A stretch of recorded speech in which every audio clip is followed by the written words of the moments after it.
Dear Minister Padoan, dear Pier Carlo, distinguished guests, dear students, it's really a great pleasure for me to welcome Minister Padoan this evening for this very special lecture.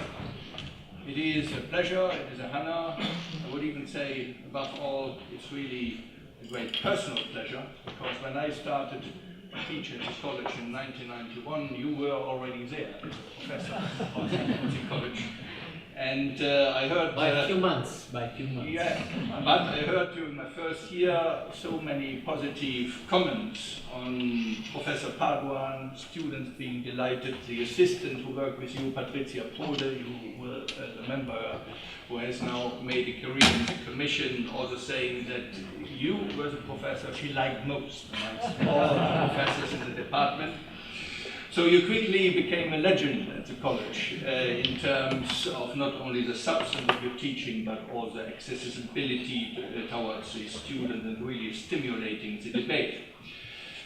Then you later assumed responsibility for the economics department at the college for 5 years, from 1996 to 2001. And what was interesting is that you first taught in the politics department and then in the economics department, which also showed already your effortless moving across disciplinary boundaries in terms of assessing the challenges of economic governance. Of course, we have later seen you also at the college to cross another boundary, because during your final years as professor at the college, before you assumed your current responsibility, you taught in the international relations department. So really you have moved around all departments with the exception of law, but maybe, who knows? Yeah, who knows, you might come back for the law department, and I would surely think the lawyers would also benefit from your insights. Well, of course, we have been following later your career. First, you worked at La Sapienza, primarily in the academic context, but then from 1998 in particular, you moved into the political sphere by becoming special economic advisor to the Prime Ministers D'Alema and Amato.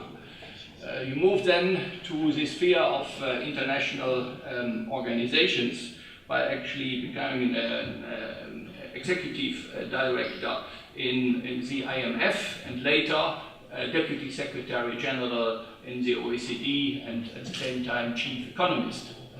And I must say, during all these years as well, you have kept in touch with the college. You were always available to actually help us on various matters to address our students. So I think you are really you are really an ancien of the college in a very special sense. Well, you have now come to the college in your capacity as a Minister of Economic and Finances, and you come from the front line right today, because today was a meeting of the ECOFIN Council, so you came to us right from the heart of the decision-making process, this crucial sphere of policy making, and clearly it is one of the most challenging jobs, I think, in any government, to be responsible for economics and finance. I think it's an old saying that if you have been Minister of Finance, then you can do any job in politics. So maybe that is only an intermediary step to even higher functions later. In any case, we are really most grateful that you have agreed after this very full day already to join us this evening and to talk to us about the subject of economic governance in the European Union and the prospects for economic and monetary union. Over dinner you said you would not necessarily like to speak so much about Italy because you all the time have to speak about Italy and reforms, but if there are questions probably in the end you might still be willing. But I think the focus of your speech indicates already the academic core, because to choose the term economic governance, I think this is a slightly more academic approach also in terms of focus. So your academic background and context is still very much present. Without much further ado, I would like to ask my colleague, Professor Nicolaides, to actually say a few more things about the substance, which is not my primary field. So, Fedon, if you would like to add a few words on the subject of this evening. Thank you very much, Rector.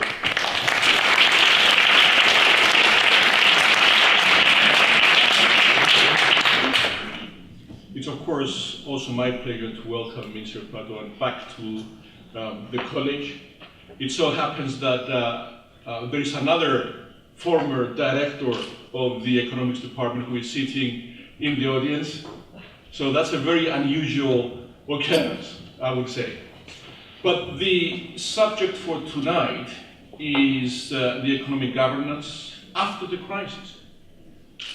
The word after, at least, is intriguing. And it's about the prospects for the European Monetary Union. It seems to me, ladies and gentlemen, that there are two schools of thought about what is happening in the Eurozone, at least, and how we can get out of this crisis.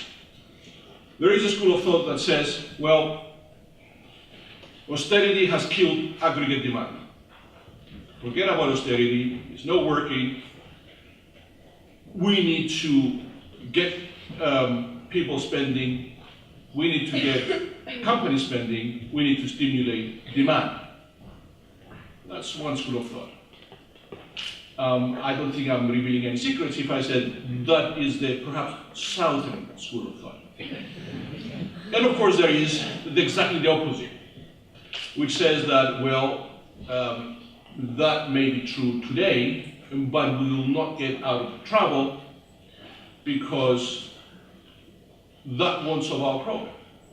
Our problems began 15 years ago, when at the time when credit was cheap, governments were spending too much, wages increased beyond productivity gains, so what we need first is deep reform to increase productivity, to reduce government debt, to make public administration more efficient, to improve the competitiveness of European companies, and then we will get out of trouble. Well, as always, there is an element of truth in both of these schools. But what I would also like to add there is something else that we seem to have forgotten. As you see that I have enough gray hair on my head to remember what happened not 15 years ago, but 40 years ago. The first attempts to establish some kind of monetary stability in the then European Economic Community in the early 70s, which then progressed to the establishment of the European monetary system, became successful when both the depreciating countries and the appreciating countries had equal obligation to do something about it. And now, it seems to me, we are talking about the obligation of the deficit countries to do something about it, and not about the obligation of the other members of the Eurozone that perhaps may not be in deficit, and therefore they don't have any legal obligation. But when you share the same currency, if you stimulate demand in one place, in one region, perhaps you will also stimulate output in another region. Well, this is the grievance that at least some people in the European Union have expressed, and this is what we need to think about after the crisis. And I have to tell you, as the rector revealed implicitly in his remarks, when the minister arrived this afternoon from a meeting of the ECOFIN Council, we tried very hard to get out of the minister a little bit of information about what happened. We used alcohol, we used food, we used our charm. I have to tell you, everything failed. So perhaps now the minister himself will reveal to us what happened and whether indeed there is, what the prospects are of our common monetary union once we get out of the crisis. We're looking forward to listening to you, Minister.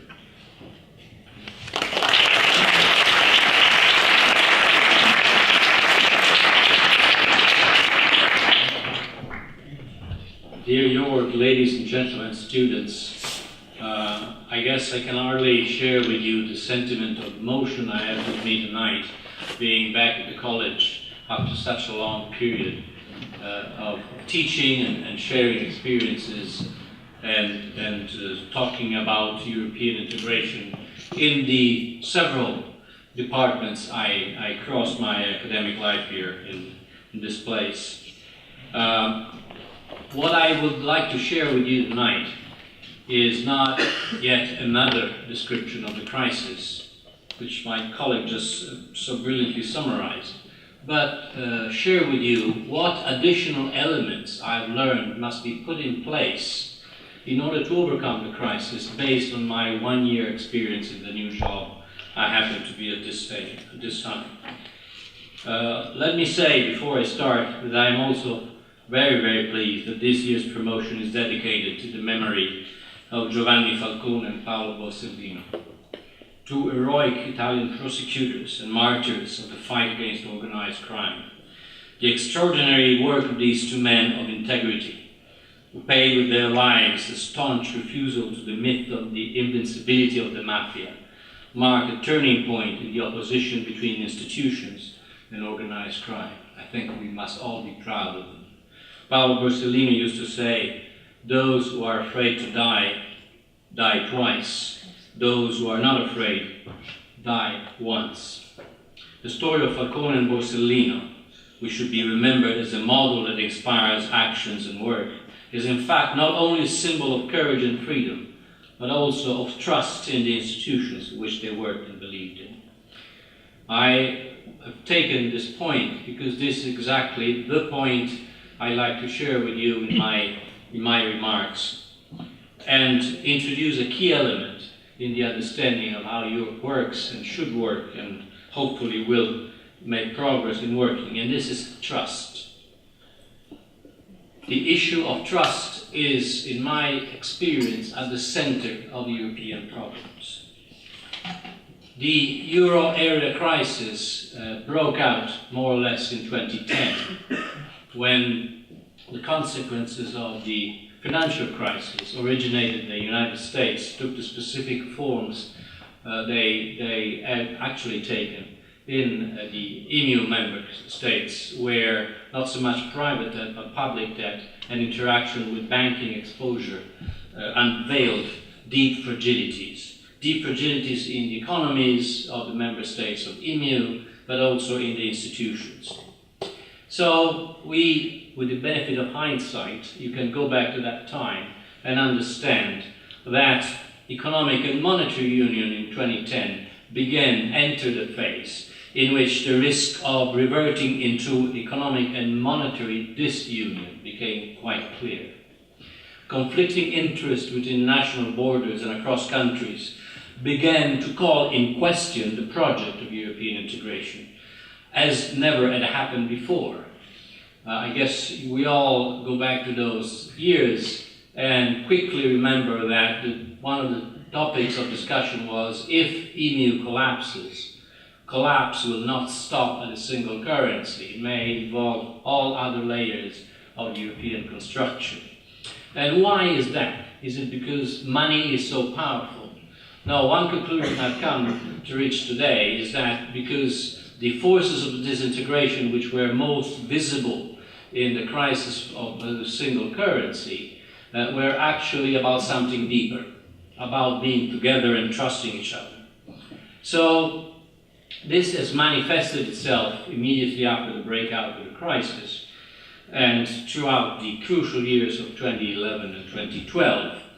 And these manifestations of lack of mutual trust and emergent conflicts among countries and cultures generated paradoxes in the way monetary union worked. I will quickly go through these paradoxes, but let me just come to one obvious first conclusion. Today, what we need is to revert the trend and to work at the confidence-building exercise, which is both to be taken place at the national level. We need to regain confidence in each of our own countries. But even more importantly, we need to regain confidence or gain confidence at some stage. Maybe we never started doing that in practice, in reality. Gain confidence on a European project. This may sound rhetoric, this may sound abstract, but let me tell you, this is the main thought I've been developing when I started looking at things that I was supposed to know from an academic point of view, the way monetary institutions work. When I started looking at how politics in Europe develops, it's about trust. It's about using instruments for integration to build trust, and at the same time to use trust to make those institutions stronger. The fact that the crisis of the monetary union, the disunion, was about trust, took many different aspects. And one aspect, with the benefit of hindsight again, not surprisingly, came across monetary union. One of the points I usually share with my classes, including in Bruges, is the following. I try to ask a question to students, and the question is the following. What is money? And you can imagine all kinds of answers, a coin, a piece of paper, a check, plastic card. Said, you're wrong. Money is trust. You are accepting something that links together different individuals or countries because you trust that in exchange of that money you will get real wealth or value. If there is no trust, that specific money instrument will very quickly die away. And you can think in history of many examples which take different forms. It can be a financial crisis, can be a banking crisis, can be hyperinflation, or it can be deflation. All of these instruments are a way of destroying the trust in things we call money. So the fact that monetary union, which is about common money, suddenly ran the risk of blowing up, of destroying itself, it comes as no surprise, because it's about trusting other members of monetary union. And so this was put in clear danger in those years when we had the paradox of being members of one monetary union, while at the same time seeing increasing divide and fragmentation across national lines of what came to be national money markets. So we had one single currency, one single central bank, and national money markets, and barriers to exchange of capital from one national money market to the other. If you had a bank in a country like mine, you would see that there was a lot of reluctance to move away in, say, Germany, and vice versa. You would see a lot of reluctance in investment from German investors to invest in the same currency area, in the same monetary union, which, however, happened to be in another country. So this is my reading of how deep the crisis was. And this is why today we are facing a major risk of considering the possibility of not being a member of the monetary union anymore. You know what I have in mind. My message to you about this is that let's not fool ourselves about exit options, as they're called. These are not technical problems. Of course, they come up with technical features, however difficult they may be. But they're actually a sign, if that ever happens, that there are other options with respect to common confidence building. So we must be very aware, fully aware of what the challenge is in front of us. And this is part of, not in this rhetoric language I'm using now, but this is part of the debate we're actually facing, at least my reading, with my colleagues. And again, I see today's challenges from the economic point of view as finding new ways to rebuild trust, confidence, and using all the instruments to revert the possible disunion forces. This as, of course, to be understood, one has to go back and remind another thing. Why was the single currency introduced after all? Well, the answer I usually give in my lectures is just because other options about monetary integration in Europe had failed. Monetary union, which was launched at the beginning of the previous decade in its full-fledged form, was a response to a visible crisis of other mechanisms of monetary integration, including the European monetary system, which was not sustainable because of the so-called impossible trinity. Some of you may be familiar with that expression.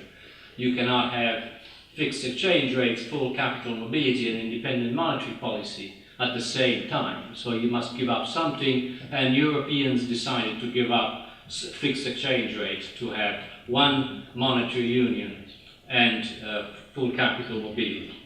So there was a technical answer to an impossibility of integration to proceed further without institutional change, and the idea was a very sound idea.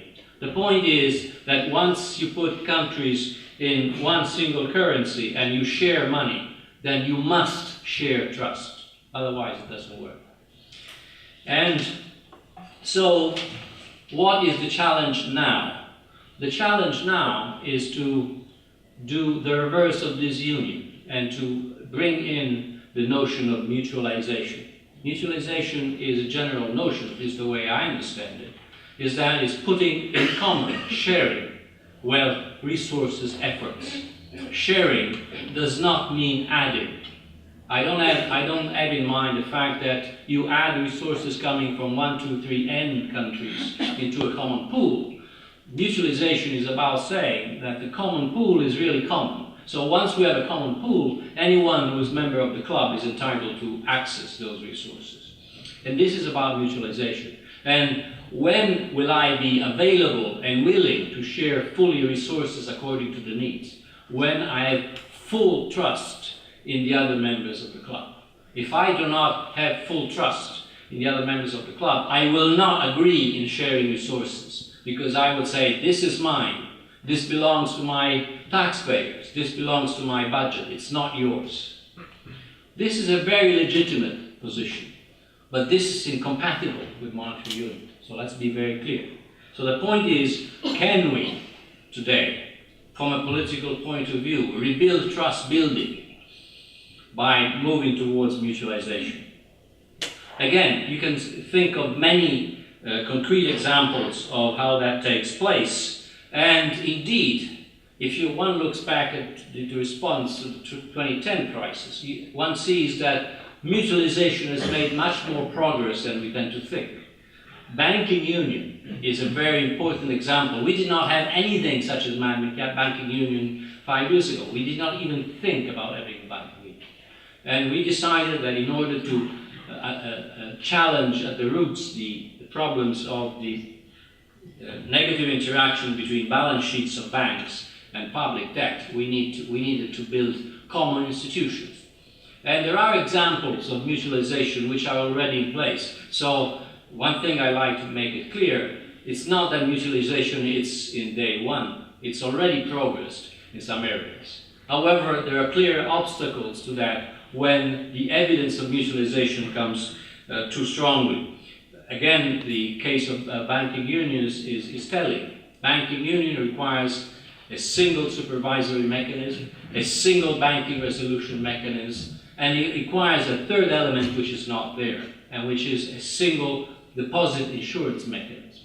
Why is it not there? Because it's more difficult technically? Oh no, it's not that technically difficult. It's because this is where the amount of mutualization is the largest, because you have to be willing to provide resources, to provide safety to deposits throughout the union, to other countries, to other citizens, to other individuals with resources that were initially yours.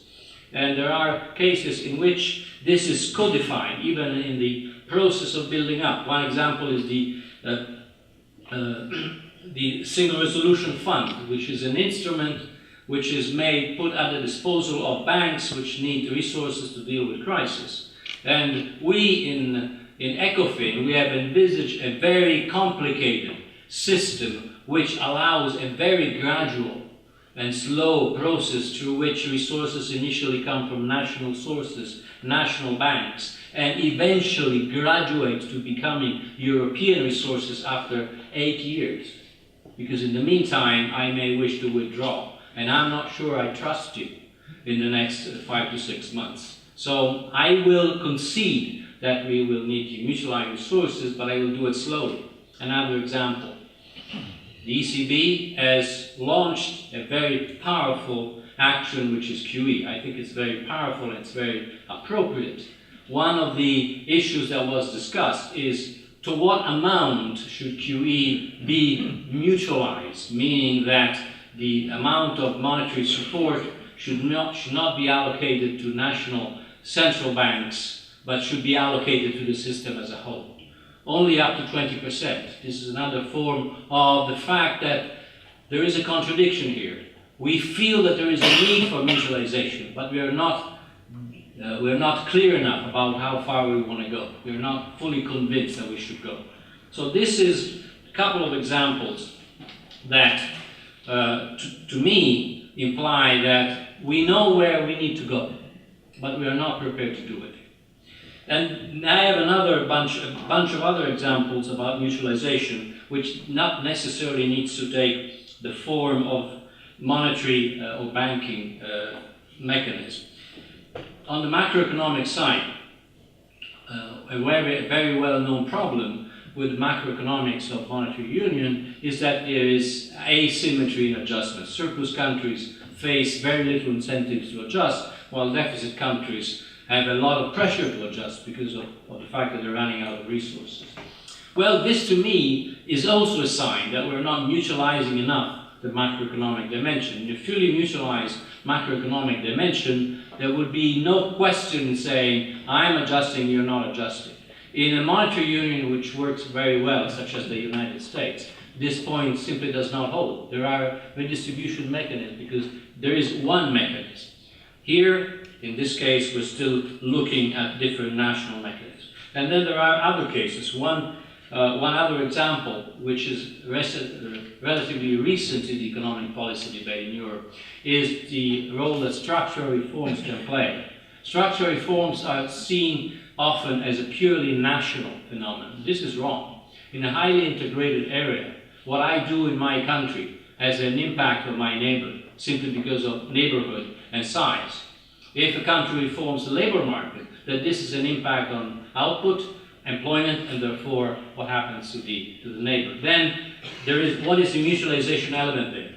Well, the fact that maybe we should try to think whether we can have a common approach to labor market issues, for instance, by having a shared pool of resources to deal with unemployment crisis. Again, you have to put resources in common and not ask to what extent, those resources should be used in country A, which is suffering unemployment, while at the same time knowing that resources initially came from country B. If you are in a fully mutualized union, this is a nonsense point. You need to, and we are still very far from that. But again, we're moving in that direction. So I think I made my only point boring enough already that I can come to a conclusion. Where do we go from here? Well, we need to, at least this is my lesson, the lesson I draw from the crisis.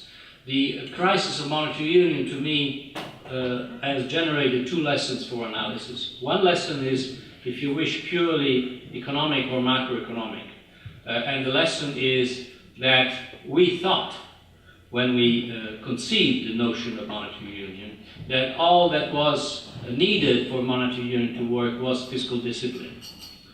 The crisis has been very different from a fiscal discipline crisis. It has been a macroeconomic crisis which has shown that capital markets in an integrated monetary union can produce very highly distortive allocation patterns, and they generate bubbles and generate crises.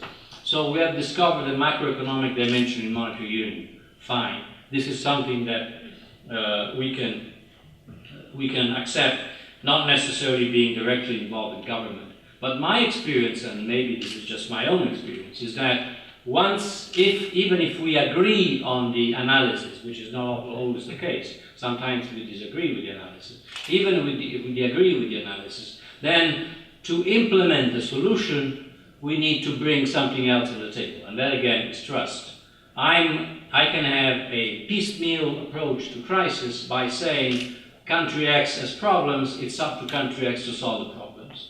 Or I can have a system approach by saying country X has a problem, but country X is part of the system, and therefore, in addition to national responses to the crisis, we need a systemic response. Again, are we willing to have a systemic response? Only if we trust each other. So that's my point.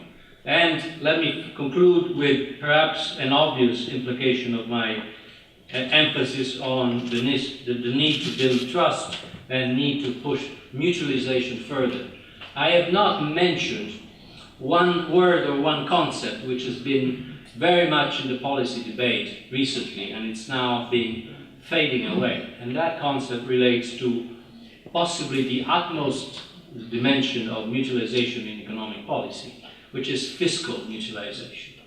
Things such as Eurobonds, or a common budget, or a common fiscal policy imply the highest level of mutualization, which itself requires another very important element, which is political union. We must be aware that political union may not come tomorrow, but we must also be aware that unless we have that star in the night to guide us, then ultimately we will be doomed to fail the test of increasing mutualization. And before we know it, mutualization will roll back and will be again risking the crisis of disunion. And that may be fatal. Thank you very much.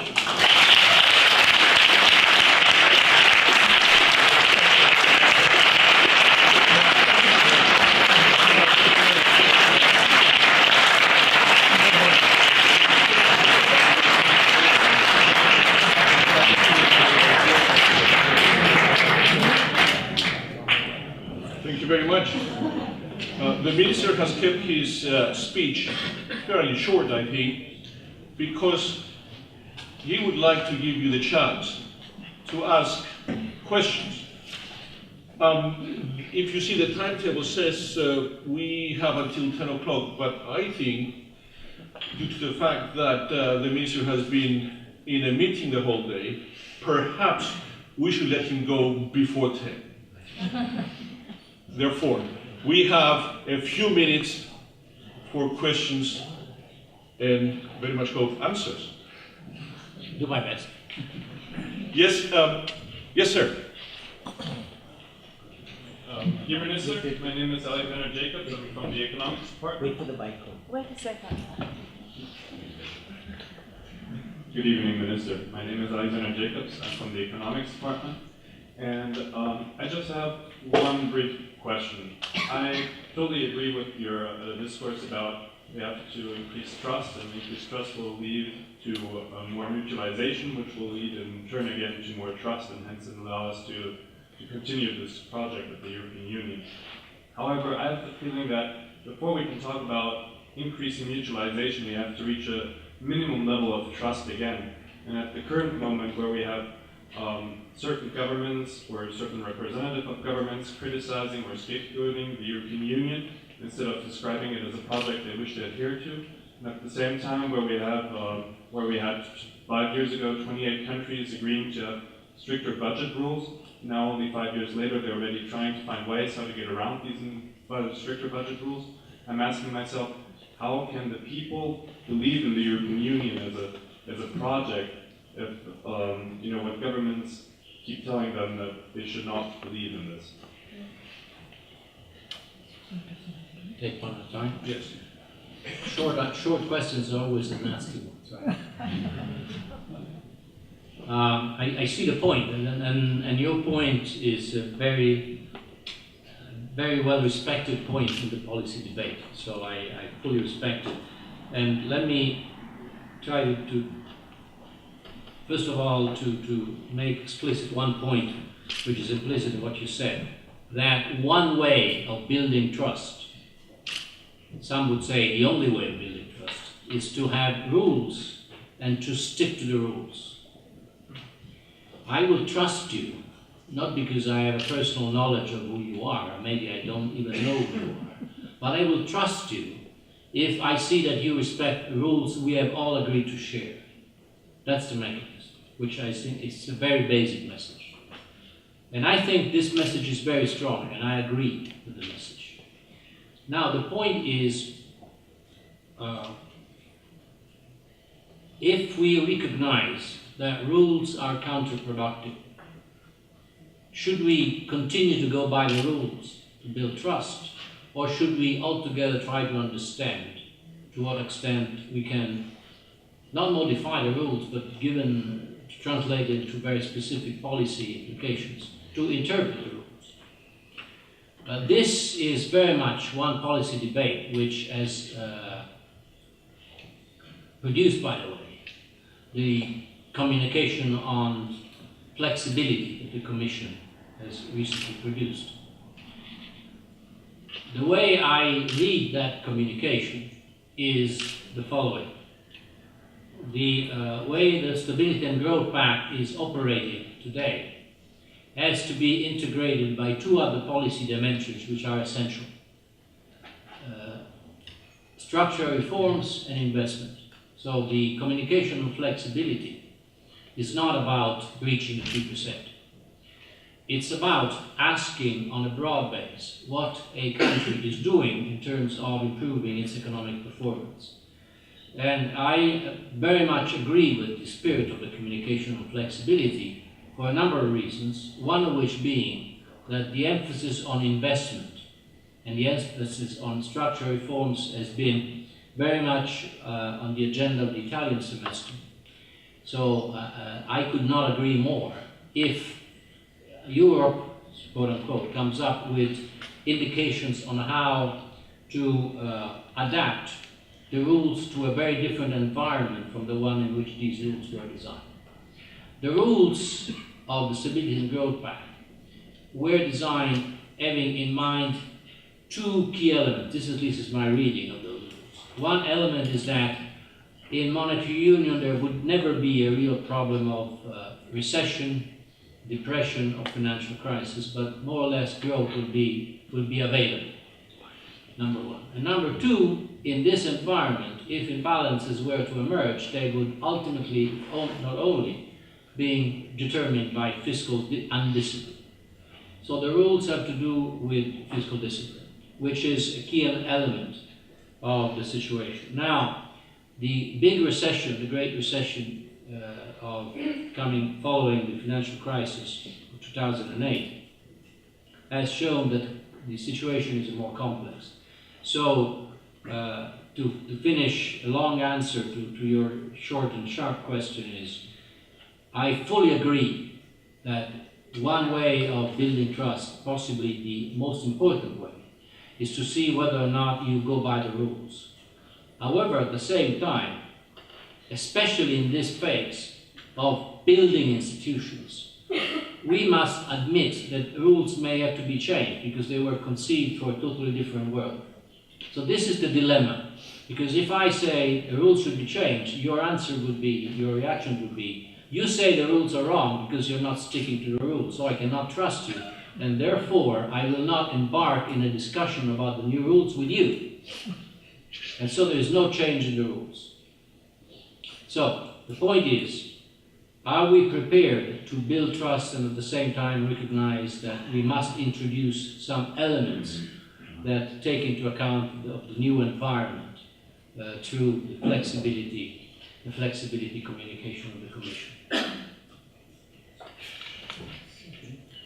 For a presentation. During your university years, you wrote a piece on critical Marxist, which was called "The Failure of Keynesianism," Do you think that the investment plan by Juncker could be, under certain regards, be thought of as a Keynesian plan? Thanks. I am flattered by the fact that we went as far back as 1975 to dig out a paper of mine on Keynes. Is this a Keynesian measure? It is a Keynesian measure in the following sense. To me, the main message of Keynesian theory is not that demand matters. To me, the main message of Keynesian theory is that economics lives and operates in a world where uncertainty dominates, and not risk, uncertainty. And the key variable in determining whether an economy grows or not is investment. And investment is determined itself by the judgment that the investor draws on the future. So, from that point of view, the Juncker plan is very Keynesian, because it aims at filling a gap which we now, with modern language, would call market failure, by complementing private investment, which is clearly insufficient, with a public contribution that would produce investment in addition to what the market alone would produce. So this, in a way, is the public hand which fills a gap which markets are not able to fill because they have a failure there. So this is, to me, very Keynesian. And I think that it's not by chance that we are thinking about such instruments, including at the European level, after a prolonged period of recession, because recession has destroyed trust in the future. And the private sector is not able to rebuild trust, so it's up to the public sector to provide more trust in the future and to provide guidance. Technically, by taking on the public hand the additional segment of risk-taking, which is too high for the private sector to take. So that's a technical aspect, but basically the principle is, to me, very Keynesian. I think it's frightening that one has to be accountable about what one said 40 years ago, but okay. Anyone else? Sir? Nobody? Yes?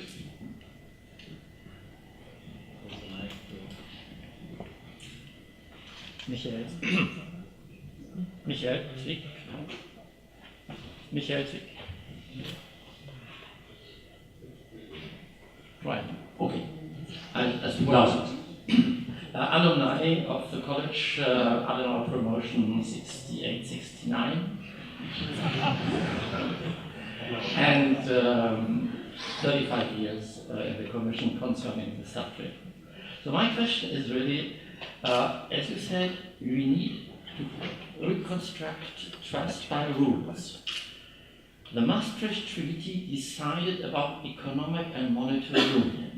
The Commission prepared all the rules for the monetary union, for the European Central Bank system. When did the Commission really, without the Stability Pact, prepare an economic government structure? Because, as you said, you need rules for fine-tuning in a monetary union. And I can tell you, I remember in the first plan of the Commission, and Giscard plan and Schiller, the last line, what you said, was neutralization, pooling of reserves. Did you hear something about pooling of reserves today? It is exactly there that there is the trust went away by, say, national egoism, and we need now really to focus on rules concerning a sort of working decisions with, at least in the Eurozone, as an economic government. For example, we don't have anyway, for example, economic stabilizers in a monetary union. Nobody speaks about it. We never had, and this was, I remember, well, we had a bailout clause. Before the monetary union, we had assistance mechanism for Italy and all the others.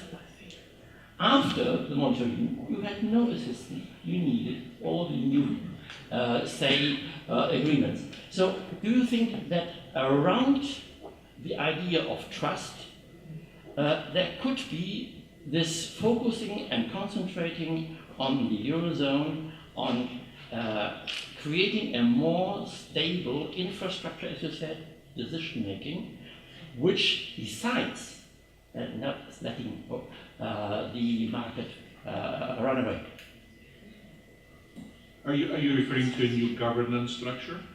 Well, the fact is that do we need, for at least for the Eurozone, economic government, Okay. which covers budgetary aspects, fiscal aspects, and where, as you said, structural reform, so to see the imbalances within the monetary zone, because we can't adjust them anymore.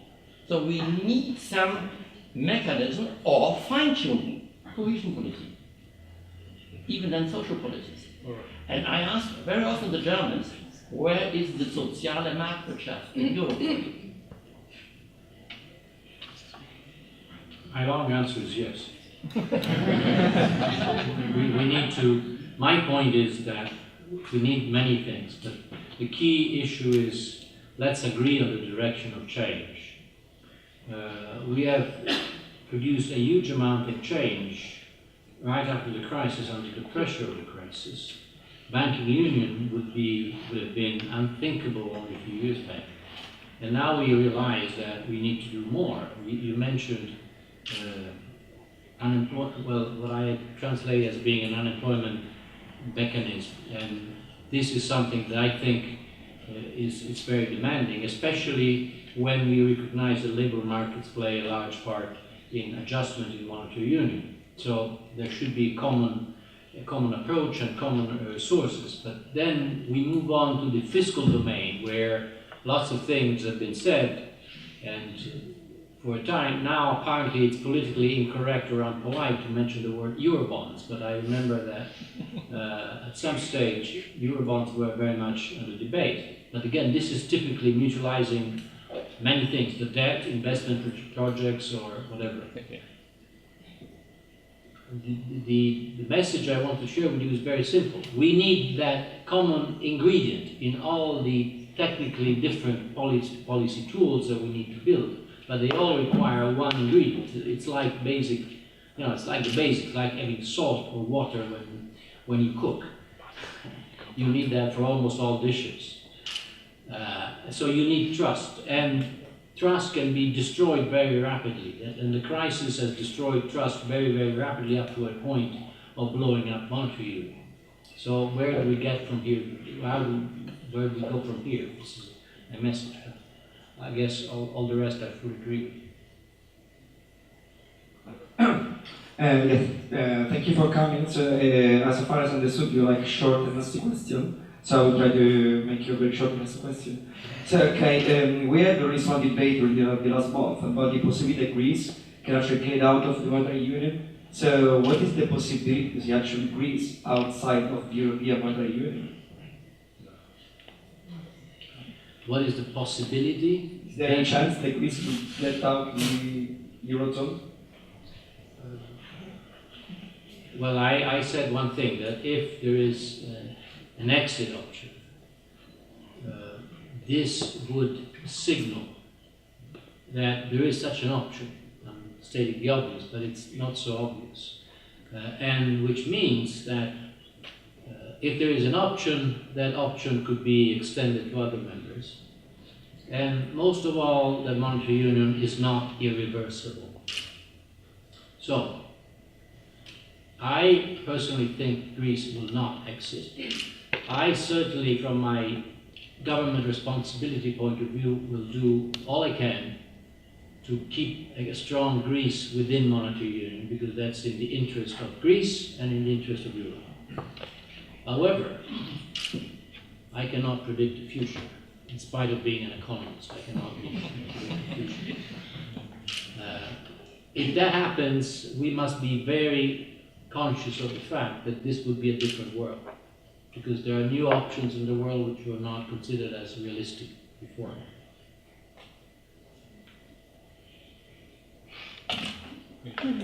There was a, wow, no.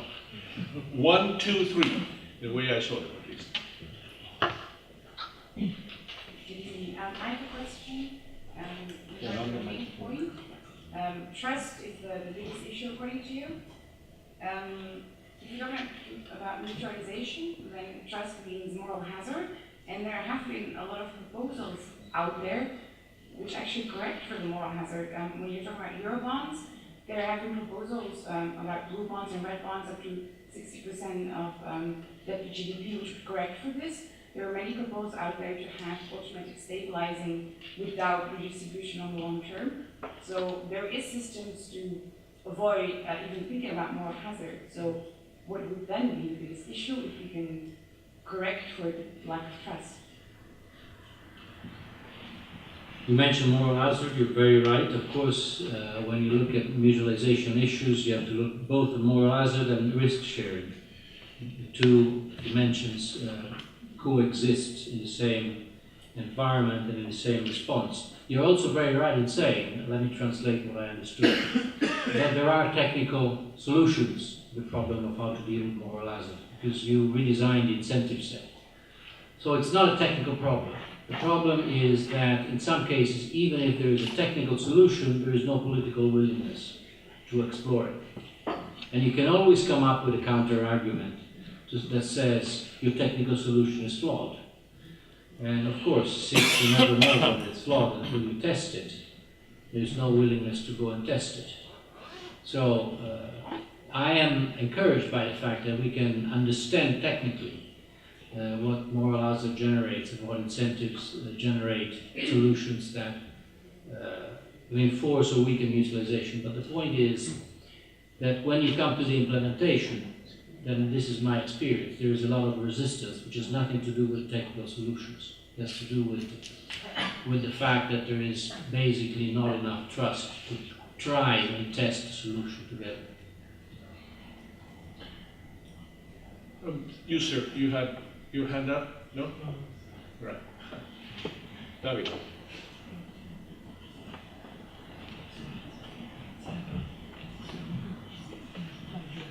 Dear Minister, thanks for the inspiring speech.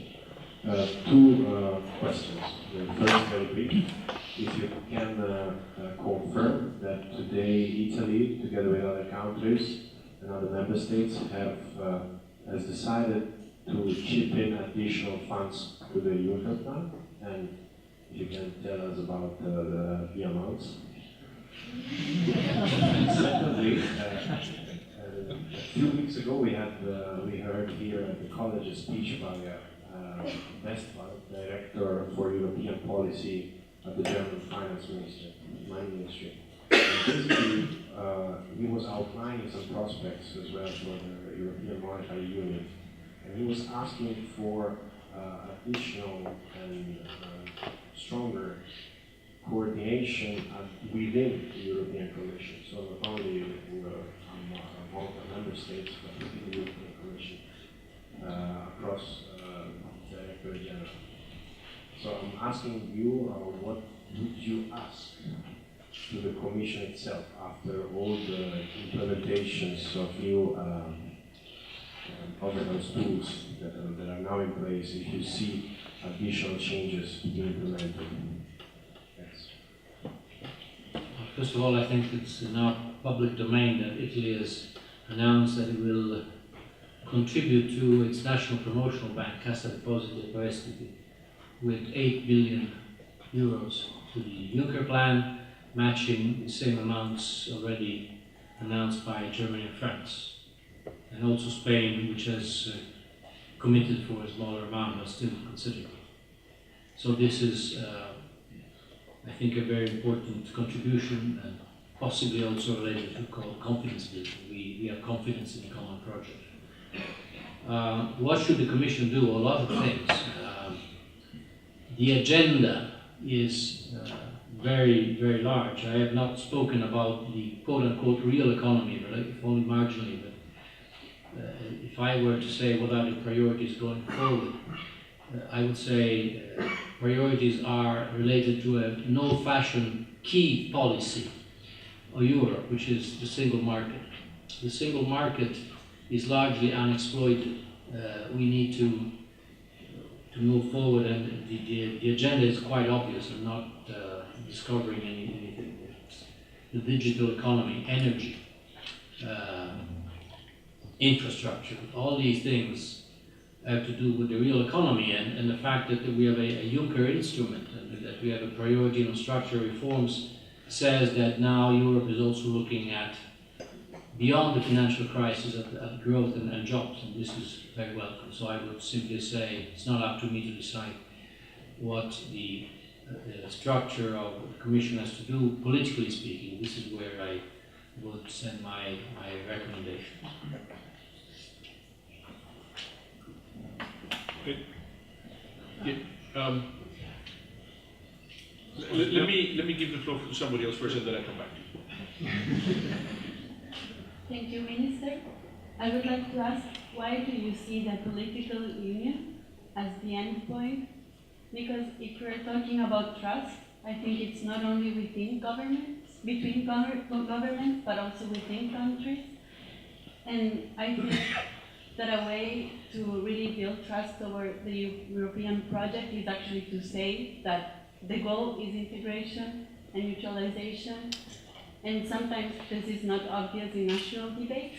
So when we think about Europe and we see, okay, austerity measures are not working, so the other option is no Europe. Well, actually, if you had a European government or you had a possibility to say something, you could just vote for an alternative to this type of economic governance, right? So I think the first step had already been to have a president of the Commission who's indirectly elected, but don't you think these steps are actually more necessary before the economic integration? Describing a very complex picture, but to try to simplify a bit. You have introduced the dimension of responding to electorates. And of course, there is a European Parliament, but there are national parliaments. And one of the elements I've learned is that there is an indirect confrontation between different national parliaments in Europe today, which guide or to which rather governments, of course, respond, each one in its own country. And so there is an interaction between governments, but then there is an interaction between each government and their own electorate and their own parliament that have to be reconciled. So this, of course, is short of political union, but at the same time it signals that the political dimension is essential to move forward in economic solutions. This, to me, simply says that we have to make progress towards a more European political representation, and that can be done in a number of different ways, by redesigning the European Parliament, you name it. That's not the point. The point is that we need more political integration. And one of the reasons why I mentioned this, and I actually ended my remarks with that, is looking back at history. There is no monetary union that has survived without eventually becoming a political union. So the monetary union which works very well is, one monetary union which works very well is the United States, which is a monetary union. And of course the United States has reacted much better than Europe to the crisis, also, not just only, but also because of this. So this is very simply and naively, and to me, says that we need to move in that direction. This will take a long time, but we need to move in that direction. We need to be clear about this. Let's not fool ourselves about that. Will you allow me to follow this up before I give you the floor? Please. In your capacity, if I ask now, not as an economist, but as a politician, would you have any thoughts, again in the same spirit that you were talking earlier, a minute ago, that perhaps there is another asymmetry, perhaps due to lack of trust the unaccountability of the Troika. And this is a source of huge grievance, at least for some people. Is there a short-term solution to that, or must we wait for political union? Well, first of all, you know that the term Troika is not politically correct anymore. Absolutely. We are talking about the institution. The institution, right. Well, of course, the institutions that were once the Troika are a singular institutional animal because they include two European institutions, the ECB and the Commission, but also one global institution, which is the IMF. And the reason why the IMF was brought in is because when the crisis broke out, the IMF was the only body with the resources and with the technical expertise to deal with severe crisis. So that was, at least my understanding was, that was the reason why it was brought in. Are these institutions not accountable? Well, if you take them one by one, because they're so very different one from the other that you cannot generalize. Is the IMF accountable? Yes, it is accountable. It responds to its 187, I think now, membership. I used to be one of those that represented national governments and to which the IMF staff was accountable to. So in my experience, yes, the IMF is accountable. Although it's not accountable only to European governments, it's accountable to all of its membership. Is the Commission accountable? Well, this is a hard question to ask here in Bruges, right?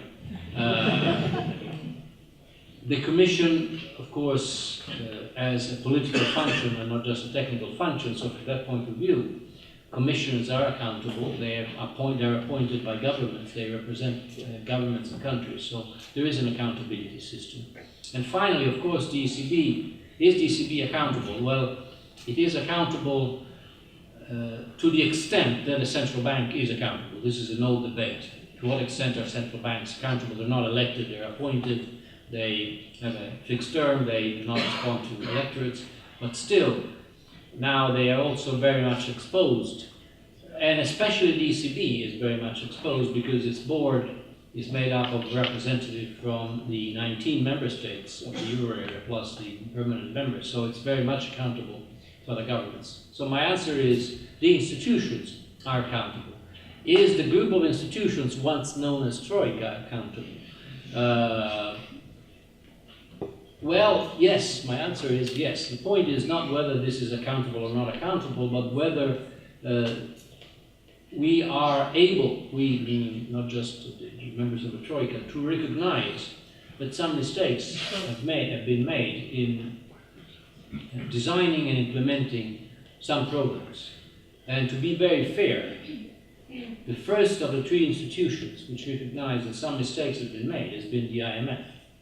The IMF was the first to enter into a very specific and technical issue, which is the multiplier story of the fiscal adjustment, which however includes a very important political assessment. And this has generated also disagreement, which has surfaced up to a point between the institutions in how to deal with that. Now, where do we go from here? My ideal world would be a situation in which, since one monetary union requires an element of crisis management, I would like to see it a fully European crisis management mechanism. And in banking union, we're moving towards that with a single resolution mechanism, a single resolution fund. I would like to see a fully European institution such as the European Monetary Fund, which is not there yet, but which will be endowed with resources rich enough to fight crisis, because crisis will continue to happen. So, to go back to the point, each of the institutions is differently accountable because there are different governance mechanisms. The fact that they act together complicates things, but I would say they are accountable. The point is that they should use that accountability also to recognize mistakes when these mistakes have been made. Very good. He's patiently waiting. He's holding the microphone. You have, how many of you want to ask question? All right, you have the last question. Okay. Yeah. Dear Minister Padoan, one last question on a little bit different note. The meetings of the ECOFIN Council, in which kind of a spirit would you describe how these meetings occur? Are they in a pro-European sense? Are they very consensual? And has the spirit of the meeting changed over the past months or past years? Thank you. The meetings are very interesting. Sometimes there are quite stark difference of views, but there is a common language. I can surely understand that there are different views on how each country faces problems which sometimes may be very severe and painful for the population. But in order for a body such as ECOFIN and even more the Eurogroup, we need a common language. And some time has been needed in the recent past, over the past few weeks, to share the common language across all membership, if you know what I mean. Okay. I think now you can have the last question. Thank you so much. I'm Daniel Fatibé from UNCRIS, University. Eurosceptic movements are usually perceived as a negative movement in the European Union because they're questioning the ideals and the values on which the European Union was built on. But I have a different opinion. I think that Eurosceptic movements, they are built on the idea that the European Union should be built in a different way, more integrated, more united. So I have a question on that. Because if you see European political context, you have a lot of movements rising in Italy, in Greece, Podemos in Spain, in the UK, Front National in France. So my question is the following: how do you channel these critical movements, which have, I think, an European like the desire to, and they strive to create a more united and stronger Europe? How do you channel those critical voices in ECOFIN or in the European Council in order to make them useful to, and not useful to create a stronger European Union? Because they are critical, but they're critical sometimes in a positive way because they want to make something maybe better, and electorates are skeptic because maybe they want European Union to be different than it is. So how do you build trust using those critical voices in this forum? My view is that if there are parties which gain support, which are very critical vis-à-vis Europe, and there are governments which are very critical vis-à-vis Europe, this is largely, if not only, the result of the fact that Europe has disappointed in terms of generating unemployment, not providing security, not dealing with growth. And this is the responsibility of the governments, including whoever is in government now, including myself, through what methods. This is the way to go forward. It's not a matter of political conflict, it's a matter of understanding that unless the deep problems of the people are tackled effectively, and as long as this is because, quote unquote, because of Europe, Europe will lose. So we need to use Europe to create jobs and to improve the welfare. And this can be done. Otherwise, anti-European policy and politics will overcome, and who can blame them, frankly? I'm not certainly anti-European, but I cannot blame consensus for those anti-European forces in the face of dismal performance of Europe. Minister, before I pass the floor to the rector, I think the rector will have wants to say the last few words.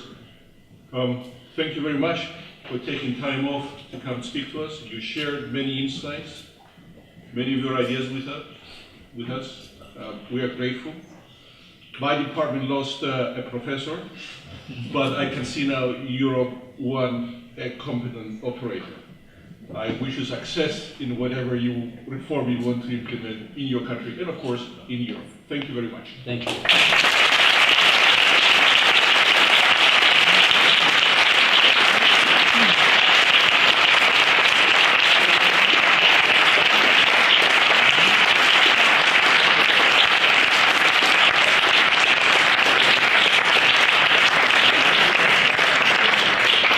I think this was already a perfect ending.